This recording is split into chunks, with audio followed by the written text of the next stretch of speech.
Salve Maria, bom dia a todo o povo católico da Terra de Santa Cruz. E hoje aqui a gente vai ter uma conferência especial do Padre Guidoni a respeito do verdadeiro movimento tradicionalista no meio católico, que é um tema que aí é meio pouco estudado, meio desconhecido. E todo mundo aqui, pelo menos aqui no Brasil, vai achar que é o Dom Lefebvre, é o grande bastião da fé, é o Atanásio, é o Kex, a fé, a ponta da fé que a gente tem que seguir. Mas não é isso quando você vai ver a realidade da coisa, né, padre? Precisamente. Há um problema muito grave em que o católico brasileiro não conhece uma coisa chamada catolicismo liberal. Ou seja, aqueles católicos, entre aspas, católicos, antes do Vaticano II, que já eram liberais e revolucionários. São consequências da Revolução Francesa. Esta pequena conferência será breve, ela não irá se estender em todos os pormenores, mas é ao menos para responder à questão: onde nasce o movimento tradicionalista? É daquele povo que fala do mal menor por aí e tal. Precisamente. Ou aquele povo que diz, veja bem, você tem que votar no mal menor. Não, sim, nós somos tradicionalistas Cristo Rei. E o máximo que fala é o Cardeal Pi, né, cita o Caldeirão, que é um personagem muito interessante, tem uns dossiês sobre ele. E fica nisso, é o Cristo Rei da qual você vota ali no Partido Liberal. Esse é o atual nível do movimento tradicionalista em política, por exemplo, no Brasil. Uma piada total. E usando São Tomás para defender essa loucura. Bem, essa problemática nasce quando nasce o movimento tradicionalista, entre aspas, moderno e também, entre aspas, tradicionalista. Quando veio o Vaticano II, tudo explodiu na igreja, nós sabemos muito bem, e várias pessoas tiveram a ideia de que, não, tradição católica é a missa tridentina, e você votar ali politicamente num liberal conservador, que não seja tão satânico quanto a esquerda, ou como já disse o nosso amigo Diogo Rafael Moreira, do Controvérsia Católica, né? Graças a Deus existe a maçonaria azul que a gente pode votar, melhor do que a vermelha. Graças a Deus no Brasil tem a maçonaria inglesa. Sim. Maçonaria do bem. A maçonaria do bem, um sede vacantista falando isso, é o fim da picada. E bem, essa pergunta, onde nasce o movimento tradicional ou tradicionalista católico, a resposta errada é evidentemente em Dom Lefebvre. Não nasce com Dom Lefebvre. Dom Lefebvre é um liberal, ele não é um tradicionalista, por definição. E eu gostaria hoje, de forma extremamente bem resumida, contar a história de como nasce o movimento tradicional de facto e não daquilo que o povo entende por tradição. Primeira coisa, tradição é missa tridentina? Não. Explico. Uma coisa é a liturgia. E você pode simplesmente rezar a missa tridentina com o paramento mais tradicional do mundo e ser o arquierético, como fazia Annibale Bugnini, por exemplo. No túmulo de São Pio V, né? No túmulo de São Pio V. Então não é porque alguém reza a missa tridentina que ele é tradicional. Isso é uma loucura quase que, né, xamânica do meio católico. Antes do Concílio Vaticano II, todo mundo rezava. Exato. E estava cheio de liberal. Então, aonde nasce exatamente o movimento tradicionalista? Nasce justamente após a Revolução Francesa. Nós já temos uma decadência do clero, que já vem, né, da Idade Média, já vem do feudalismo, uma decadência brutal do clero, que vai passar pela Renascença, Reforma Protestante, mas é moralmente certo que no século XVIII, grande parte do clero já estava absolutamente corrompido, e com a supressão dos jesuítas, que foi um dos piores eventos da Igreja Católica, você abriu muito espaço para liberais no clero, especialmente na França. Então nós sabemos, historicamente falando, que a Revolução Francesa não teria acontecido se não fosse a união entre maçons, liberais e padres que eram liberais e também maçons. Então você tem bispos da maçonaria na Revolução Francesa que foram peça-chave no processo revolucionário. Isso o pessoal, né, do Cristo Rei, do Caldeirão, do Cardeal Pi, e que não passa disso, não gosta de lembrar. Ou se gosta de lembrar, lembra em pequenos pontos ou não essencialmente. Então, acontece a Revolução Francesa, o liberalismo toma conta, matam o rei, botam fogo na França. Quem começa então o movimento tradicional católico, antiliberal, tipicamente francês, é o padre Barruel, especialmente quando ele escreve o seu livro chamado História do Jacobinismo, e também outro que é a História do Clero durante a Revolução Francesa. O padre Barruel viu com os próprios olhos a Revolução, foi perseguido e escreveu muitíssimo sobre como existiu uma conjuração para destruir de forma absoluta a fé católica na França, promovida por membros liberais infiltrados por lojas dentro do clero católico, dentro da França e fora da França, até mesmo na Itália e Roma, e tudo isso com o objetivo de destruir a França, o trono da França e, por fim, a Igreja Católica, em última análise, Roma, e instaurar nisso o reino do anticristo no mundo. E eu encontro esse livro em algum lugar, padre? O atual livro História do Jacobinismo está sendo vendido pela editora Cardeal. Eu vi que muitas pessoas compraram. Está sendo comprado por várias pessoas de vários movimentos no Brasil inteiro, uma coisa impressionante. Eu, todas as horas, quando eu entro em alguma rede social, eu vejo pessoas publicando o livro. Olha aqui, eu comprei, muito bom, recomendo. Tirando foto de cada parágrafo. Tirando foto, então Tá. todo grupo que eu entro tem lá gente, inclusive, publicando o livro História do Jacobinismo. Eu estou falando dessa questão justamente porque está tendo essa renascença intelectual no Brasil no momento. Uma coisa, um livro indispensável. Dito isso, você tem uma sucessão de pessoas que são como que sucessores do padre Barruel. Claro que isso daqui vai desenvolver um monte de movimento. O barruelismo, entre aspas, é claro, é o que vai dar origem política depois ao miguelismo e ao carlismo, e aquilo que ficou conhecido como integrismo católico ou ultramontanismo, que já existia antes, mas vai tomar uma medida muito mais radical após o Barruel. Quem foi no Brasil a primeira pessoa, se não estou enganado, que começou a promover a figura do padre Barruel, e esta questão foi o professor Rafael Queiroz, que tem um excelentíssimo curso sobre a história da conjuração maçônica, onde o professor Queiroz fala muito sobre o padre Barruel. E pela primeira vez, em língua portuguesa, a obra do padre Barruel, A História do Jacobinismo, está traduzida para o português. É um livro essencial para todos, indispensável e que todo tradicionalista deve ler. Então, não nasce com Dom Lefebvre coisa nenhuma. Nasce com o padre Barruel como uma resposta à Revolução Francesa e ao clero liberal. Então, ali nasceu. É coupe. Coupe absoluto, totalmente beta, fraco, fracassado, não conseguiu nada, foi manipulado, fraternidade tá cheio de infiltrado, degeneração, ordenou pederasta, um lixo total, é um fracasso. E como que foi? Mas para ser uma pessoa assim tinha que ter um padre, um pai e uma mãe não muito boa, eu acho. Então, aí o senhor entrou num terreno perigosíssimo, doutor, porque tem gente por aí, que eu não vou dizer qual centro que disse que a mãe do Dom Lefebvre tinha até estigma. Bem, eu nunca vi foto, não sei se é verdade, mas eu sei uma outra verdade, que o pai do Lefebvre, o senhor Lefebvre, trabalhava para o serviço secreto inglês. Senhores, trabalhar para o serviço secreto inglês é uma coisa bem complicada. Inclusive, outro bispo que foi recomendava a Tolkien também, será? Eu não duvido que recomendava a Tolkien, certamente recomendava. E bem, outra pessoa que é nesse nível também é o Monsenhor Wilson, que tem um pai e uma mãe bastante complicado, para dizer o mínimo. A criação de família fala muita coisa. Muita coisa. Então, o Lefebvre já não vem de uma família muito católica, o Williamson menos ainda, e eles acham que isso é tradição. Williamson, Lefebvre, Viganò, pessoas, isso não é tradição. Isso é um liberalismo litúrgico com uma pompa tradicional. Ponto. Tradicionalismo católico, de facto, começa com o padre Barruel durante a Revolução Francesa.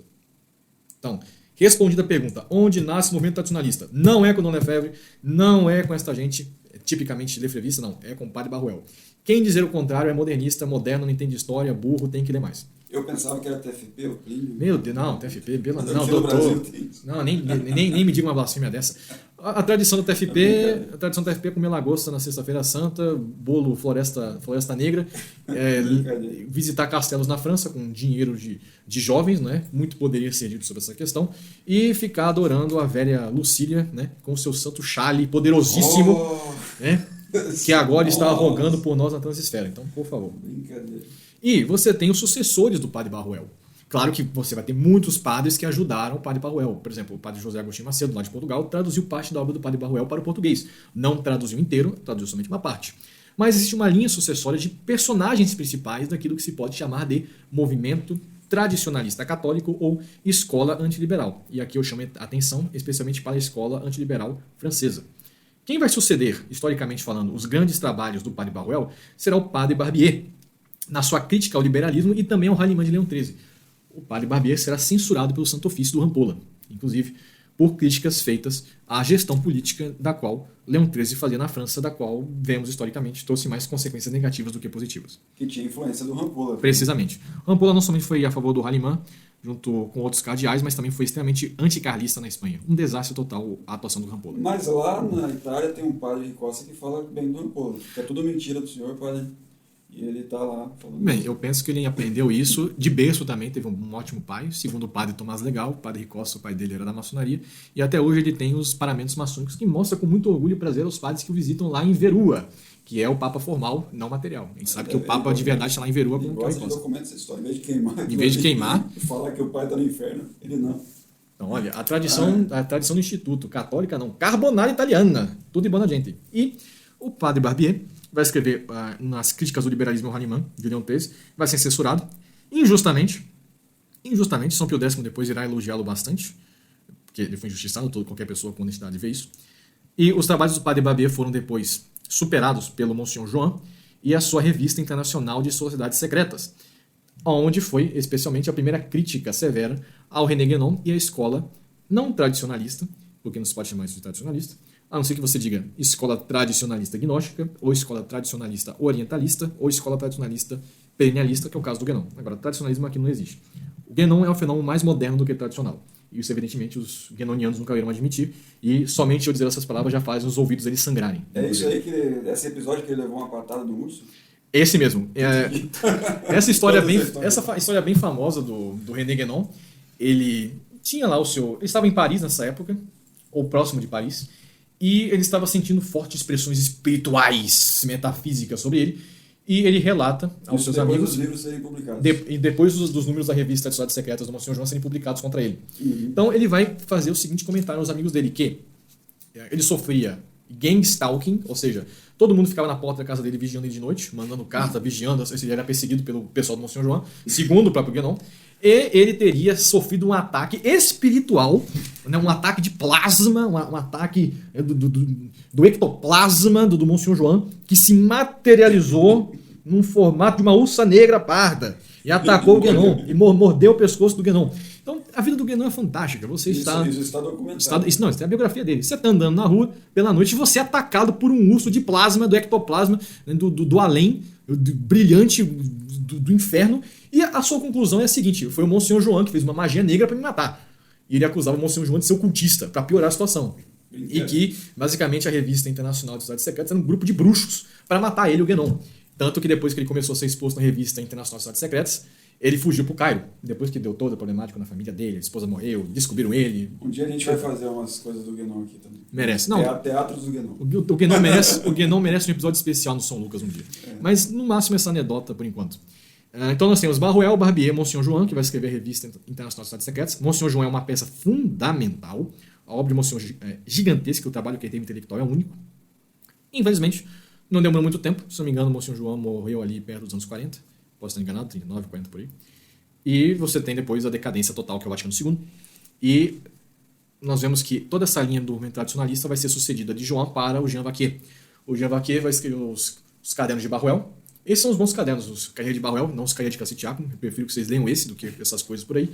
E o Jean Vacquier, ele vai trabalhar junto com o Monsenhor Lefebvre durante um tempo na fraternidade, e vai ser o Jean Vacquier que vai denunciar a infiltração gnóstica na fraternidade, especialmente contra alguns padres que eram guénonianos e contra Jean Borrellat, que era infiltrado dentro da fraternidade. Então, é um absurdo você falar que o movimento tradicionalista católico nasce com Dom Lefebvre, sendo que você tem uma escola que vem do Barruel, do Barbier, do Monsenhor João, e que é herdada pelo Jean Vacquier.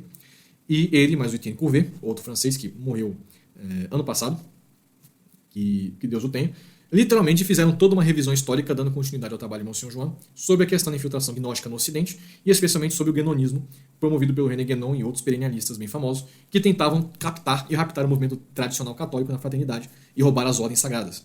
Eles não tiveram tanto sucesso porque foram barrados, mas conseguiram infiltrar muitos agentes mesmo assim. Um padre ordenado por Dom Lefebvre, que é o padre Paul Chambrant, ele vai desempenhar, depois do Jean Vacquier, um trabalho fundamental em união com o senhor Louis Robert Remy, que morreu também tem algum tempo, sobre a questão do sede-vacantismo, sobre a questão da decadência da fraternidade, que é uma continuação da crítica que o Jean Vacquier fez ao Dom Lefebvre, provando que ele não era tradicionalista de forma alguma. E todos esses documentos do padre Chambrant e do senhor Louis Robert Remy estão concentrados no site Virgo Maria. Excelente, recomendo a todos. Inclusive no site da Ação Restauracionista existem centenas de artigos do Virgo Maria em português, ou seja, não há desculpa para não ler. O Horia Sanctificat, que é o departamento que lidou com a invalidade das novas ordens, tem documentos também infinitos lá. Os Amigos de Cristo Rei de França. E, por fim, o Catholicpedia 1 e 2. O primeiro site e o segundo que acabou caindo, mas você encontra lá no Web Archive sem dificuldade. Quem herdou essa tradição inteira, que veio do Barruel, do Barbier, do Monsenhor João, do Vacquier, do Chambrant e do Remy, recentemente, que morreu tem, se não me engano, 2 anos, hoje em dia na França, me parece, a pessoa que mais tem essas características é, sem dúvida, o padre Olivier Rioux. Então, algumas pessoas podem afirmar que é o professor Alain Pascal. Não é tanto assim, o professor Alain Pascal tem muita coisa boa em filosofia, ele tem alguns erros da parte dele, por exemplo, não é sede-vacantista, tem tendência ecumênica, é um bom historiador em algumas coisas, nós temos contato com a sua obra, ela não é de toda certa, nós já detectamos alguns pormenores que devem ser corrigidos, e me parece que hoje em dia, quem mais se aproxima do ideal contra-revolucionário tradicionalista antiliberal francês é, sem dúvida, o reverendo padre Olivier Rioux, que conduz o seu apostolado chamado La Sapinière e a editora Santa Gobardo, que ele vai tratar especialmente do tema da decadência da fraternidade, que é uma consequência do Remy e do Chambrant do Vacquier, a questão da missa non nacum, foi ele que começou esse movimento na França, grande parte na resistência de Dom Williamson, a crítica à modernidade que o padre Rioux faz é brutal, monumental, e você não encontra isso no chamado tradicionalismo mainstream, ou aquilo que se apresenta como tradicionalismo. Então, se você compara a Fraternidade Sacerdotal São Pio X e a resistência de Dom Williamson e outros grupos, Eclésia D, etc., eles não possuem essas características que vêm do Barruel, que passa para o Barbier, Monsenhor Joan, Vaquier, Padre Chambrot, Sr. Remy e, por fim, o Padre Riou, que nos é contemporâneo. E qual é a diferença substancial? O problema do liberalismo. É o problema do liberalismo, ou seja, tradicionalmente falando, a escola tradicionalista católica antiliberal francesa entende que o catolicismo é uma religião tradicional e que o homem moderno não tem a capacidade de exercê-la em sua plenitude absoluta, porque a modernidade o impede através do republicanismo, através da má filosofia, da subversão da sociedade, da infiltração gnóstica em todos os meios, da decadência moral, artística, cultural e em todos os sentidos daquilo que significa ser humano. E não será missa tridentina, gregoriano, latim muito bom, inclusive, sempre ajuda, porque nos lembra da nossa tradição romana, mas o latim eclesiástico litúrgico, a que me refiro. Incenso, coroinhas, igreja barroca, anjinhos no teto. Não vai ser isso que vai trazer o catolicismo com força de volta. Não é. Bolsonaro. Não é. Nem uma brincadeira. Não, nem me diga. Não vai ser isso. Não vai ser um movimento de paróquia. Vamos aqui rezar, porque o Brasil vai dar certo quando cada local tiver uma paróquia tradicional. Muito bem. Por paróquia tradicional, você quer dizer um centro de operações literalmente militar, como um QG, como fazia Monsenhor Joan, ou você se refere a um local que todo domingo às 10 da manhã dá uma missa tridentina e de vez em quando confissão? Bem, se é isso, acabou. E a monarquia maçônica também tem. E tem essa, aqui do Brasil, porque bem, todo mundo sabe que a monarquia é o pedrismo dos Pedros e a legitimidade da independência do Brasil, um tema muito bem tratado pelo senhor Matheus Lassan. E também, outra questão, da infiltração gnóstica no catolicismo, muito bem tratada pelo professor Gabriel Sapucaia, são características próprias da escola, por assim dizer, brasileira, sedevacantista do século XXI, que é conduzida pelo chamado Talibã católico, assim batizado por uns padres liberais aqui. E a grande diferença é essa. O tradicionalismo que a maioria das pessoas conhece, católico, é o liturgicismo. Chegamos ao ponto de ver que quando tivermos o governo do anticristo, tem que obedecer às suas leis. Tem que obedecer ao anticristo em nome de Deus, inclusive. Chegamos a, inclusive, a isso, né? Exato. Pecado mortal. Eu, inclusive, olha, nunca pensei que eu... Simplesmente o movimento brasileiro. E vejam, essa situação como um todo tem decorrências muito graves. Então, se nós olharmos aquilo que se entende no Brasil por tradicionalismo, é um liturgicismo, é um barroquismo, em última análise, é um xamanismo, é um voodoo católico, é aquela coisa, não, eu vou na missa, em latim, do padre que não é padre, com missal de 62, porque ali eu vou comungar. E eu terei 1 minuto de conexão com Deus. E não interessa se é um nacum, não interessa se o padre é criminoso, não interessa se é católico, não interessa se é liberal, não. Eu quero a minha missa tridentina, com os anjinhos barrocos no altar, com incenso, com gregoriano, e eu quero comungar. Isto é a tradição no Brasil hoje em dia. É liturgicismo, é um xamanismo, é um voodoo católico. Vocês me perdoem a expressão, algumas pessoas podem ficar escandalizadas, mas é isso, é voodoo católico. É uma magia negra católica que vocês estão fazendo. Eu vou na missa, eu comungo, tô nem aí, não tenho fé, não entendo nada, o Papa Francisco é Papa, né? A gente tá aqui, não tem problema, vota no maçom liberal, tá tudo ótimo. Isso daí é a tradição no Brasil. Não, mas algumas pessoas dizem, né? Não, nós somos tradicionalistas verdadeiros, porque a gente lê o Padre Caldeirão e o Cardeal Pi. Grande coisa que o Padre Caldeirão, literalmente infiltrado, e o Cardeal Pi dos antiliberais é o menos radical. Ou seja, você não está muito longe do liturgicismo barato, você só coloca uma roupa um pouquinho mais tomista, mas no fim o que você defende é isso. É esse modelo liberal, conservador, vagabundo, tipicamente ralimado, e uma tentativa de uma criação de uma monarquia parlamentarista, enquanto toda a sua vida é liberal, culturalmente moderna, um lixo, e se desconhece esses autores fundamentais. Então, se você é católico e se diz tradicionalista e não conhece Padre Barruel, não conhece Padre Barbier, não conhece Monsenhor Joan, não conhece Jean Vaquier, nunca ouviu falar do Padre Paulo Chambrot, nunca entrou no Virgo Maria, nunca leu Rolia Santífica, nunca leu um artigo dos Amigos Cristo Rei da França, nem sabe que existe o Catolicpédia e nem sabe quem é o Padre Olivier Riou, o senhor não tem autoridade nenhuma para falar de tradição, é um palpiteiro, é um modernista. E este é o caso da tradição no Brasil. Vocês não vão mudar absolutamente nada comungando em comunhão com o anticristo, que é o Bergoglio, numa missa que não é missa porque o padre é inválido, com o missal vagabundo de 62, João 23, e pensando só porque tem um gregoriano, um pouco de incenso, uns anjinhos no altar, um silêncio, uma religião psicológica. Não, porque o importante é comungar. O importante é comungar e você você falar com Jesus naquele momento da sua alma. Não interessa que você está... Não interessa que você tem pecado mortal na heresia. Não, o importante é a sua conexão, é a sua divinização, como dizia Olavo de Carvalho citando o Padre inteiro. É uma baixaria total. Então, eu espero que tenha ficado bastante claro que movimento tradicional católico nasce com o Padre Barruel como combate ao liberalismo. E não nasce do Dom Lefebvre como uma defesa meramente litúrgica da tradição. O primeiro caso gera um católico militante, como dizia ao Padre Arriaga, as pessoas diziam a ele, católicos extremistas, verdadeiramente tradicionalistas. E o segundo caso, Dona Efévia, você gera uma geração de comungadores, de xamanistas católicos. Vou na missa para comungar. Mas você, eu vi que você está ali ajudando o Bergoglio, você não atacou a última encíclica do seu Papa. O seu Papa, inclusive, agora falou que não tem nenhum problema, não é? Pessoas contra a natura no seminário. E você reza para ele, não. A igreja vai julgar. Eu me preocupo com a minha santificação. O importante é eu comungar. Um dia a igreja se resolve. Então, é um xamanismo católico, típico do Brasil. E o que importa é comungar e que se exploda a fé, que se exploda a moral, que se exploda a igreja. O importante é comungar. Isto não é tradicionalismo, isto é xamanismo. O que se defende no Brasil é um xamanismo católico barroco. Não é tradicionalismo antiliberal de forma alguma. Antes, a fé. É melhor a fé do que o sacramento, como diz São Paulo, quem comunga em pecado mortal comunga a própria condenação. É que esse povo está fazendo, inclusive. Esse é o grande problema. Tradição é antiliberalismo. Não é liturgicismo tipicamente Dona Efévia. Isso não existe. Eu espero que tenha ficado bem claro. Eu estou falando de forma bem grosseira e até mesmo agressiva para ver se talvez isso desperte na alma das pessoas um mínimo de curiosidade para essas pessoas, especialmente o padre Baruel, o padre Barbier, Monsenhor João, Jean Vaquier, o padre Chorblant, o senhor Remy e, recentemente, que ainda está vivo e ainda está escrevendo livro, lançou um livro recentemente, inclusive, muito bom, o reverendíssimo padre Olivier Riou, lá da França.